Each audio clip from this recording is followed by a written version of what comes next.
mynews.studio. A country carved out of rainforest and gold mines just erased malaria from its map.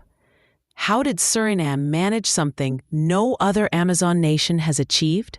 Today is July 7th, 2025. Let's get straight into it. Suriname has just been declared malaria-free by the World Health Organization. That's a first for any country in the Amazon region. Why does this matter beyond Suriname itself? Malaria still claims hundreds of thousands of lives every year, mostly in poorer countries. Suriname's success shows that eliminating malaria is possible, even in places with thick forests, people on the move, and limited resources.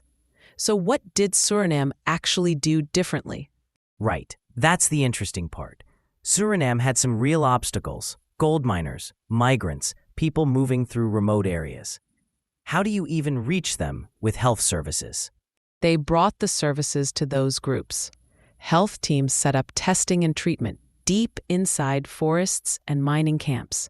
They handed out insecticide-treated bed nets and recruited health workers from within those communities. That built trust and meant they could respond quickly. But it wasn't just about distributing bed nets and hoping for the best. They also rolled out rapid diagnostic tests and trained local people to use them, right?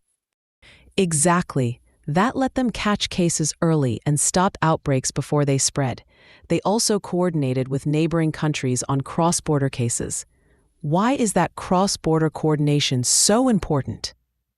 When people cross borders, malaria can come back at any time, so sharing data and joint surveillance are essential.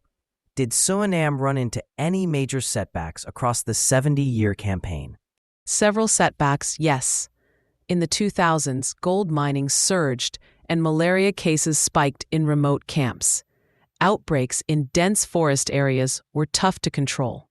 The government kept up its commitment, set up a national malaria elimination task force, and secured international funding. So it wasn't just about new technology. It was about consistent funding and national focus.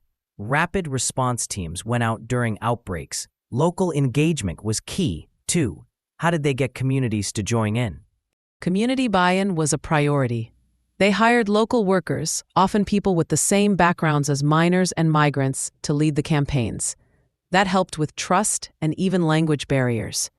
Plus, the government kept adding new tools, like improved bed nets and faster tests. Now that Suriname is malaria-free, how do they keep it that way? And what can other Amazon countries take from this experience? The biggest risk is malaria coming back through cross-border movement. International donors, like the Global Fund, are investing in joint surveillance and newer technologies. It comes down to sharing data, coordinating responses, and keeping the funding steady. Do you think this approach is transferable to other countries? It looks scalable, but depends on cooperation and resources.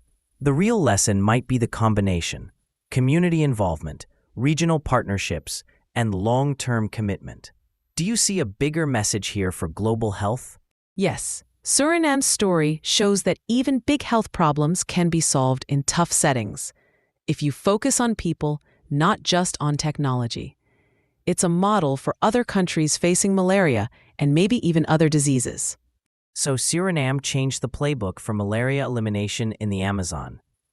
The question is, can others follow? That's what we'll be watching for. Thanks for joining us as we unpacked how one country tackled a challenge that once seemed out of reach. Thank you for listening.